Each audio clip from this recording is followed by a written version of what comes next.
সদৌ অসম প্ৰশিক্ষণপ্ৰাপ্ত গৃহৰক্ষী সন্থাৰ যৌথ সমিতিৰ উদ্যোগত আমাৰ এখন কাৰ্যনিৰ্বাহক সভা অনুষ্ঠিত হয়।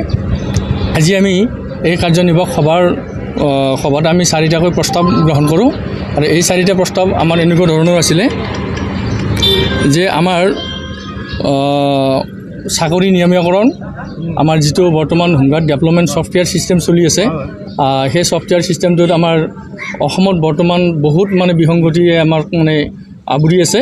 এই ক্ষেত্ৰত আমি আগন্তুক দিনত মানে মহামান্য উচ্চ ন্যায়ালয়ত দ্বাৰস্থ হ'বলৈ আমি বাধ্য হ'ম। লগতে আমাৰ যি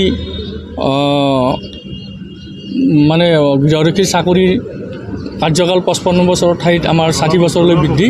এই ক্ষেত্ৰত আমাৰ বহুতো সুবিধা হৈছে যে যিবিলাক মানে চৰকাৰৰ পাৰ্মানেণ্ট চাকৰি আছে তেওঁলোকৰে 60 বছৰৰ পৰা 70 বছৰলৈ মানে নিৰ্ধাৰণ কৰিছে। কিন্তু আমি স্বেচ্ছাসেৱক হৈ আমি 55 বছৰতে আমি মানে চাকৰি এৰিবলগীয়া হৈছে।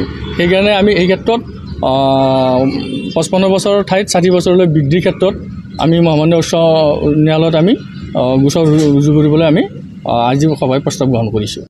যেহেতু আমি চাকৰি নিয়মীয়াকৰণৰ কাৰণে আমি 2006-07 কেছ ৰুজু কৰা হৈছিলে, হয়নে? কেছ ৰুজু কৰা হৈছিলে আৰু সেই কেছ ৰুজু কৰাৰ পিছত মহামান্য আদালতে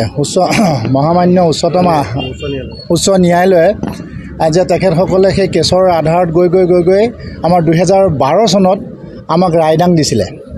ৰায়দান প্ৰদান কৰাত সেই ৰায়দান হিচাপে থাকিল, কিন্তু অসম চৰকাৰে আজি পৰ্যন্ত আমাৰ সেই যি চাকৰি নিয়মীয়াকৰণক লৈ পেলাই ৰায়দান প্ৰদান কৰিছিলে সেই ৰায়দানখন কিন্তু আজিলৈকে তেনেকৈ থাকিল, কিন্তু আমাৰ চাকৰি নিয়মীয়াকৰণ নহ'ল। গতিকে আমি এতিয়া ভাবিছোঁ যে সেই ৰায়দান যিটো আমাক দিছিলে সেই ৰায়দানৰ ওপৰত আমি আকৌ পুনৰাই এতিয়া আমি কেছ কৰিবলৈ সেইখনকে এটা আমি এপিল কৰাৰ কথা ভাবিছোঁ।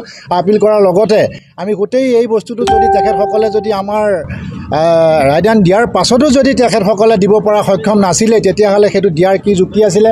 আৰু যিহেতু আমাৰ এখন উচ্চ ন্যায়ালয়ৰ মেজিষ্ট্ৰেটে জজে যেতিয়া সেই কথাটো যেতিয়া কলম লিখিছিল যে এইটো ৰায়দান দিছিল যে পাবলগীয়া বুলি, কিন্তু আজি তাৰিখলৈকে নোপোৱাৰ কাৰণে আমি আজি পুনৰাই সেই কথাটোৰ ওপৰত আলোচনা কৰিছোঁ আৰু তাৰ ওপৰতে আকৌ আমি কেছ দিবলৈ আমি এটা ব্যৱস্থা লোৱা হৈছে আৰু সেইটো আমি দিয়াটো নিশ্চিত।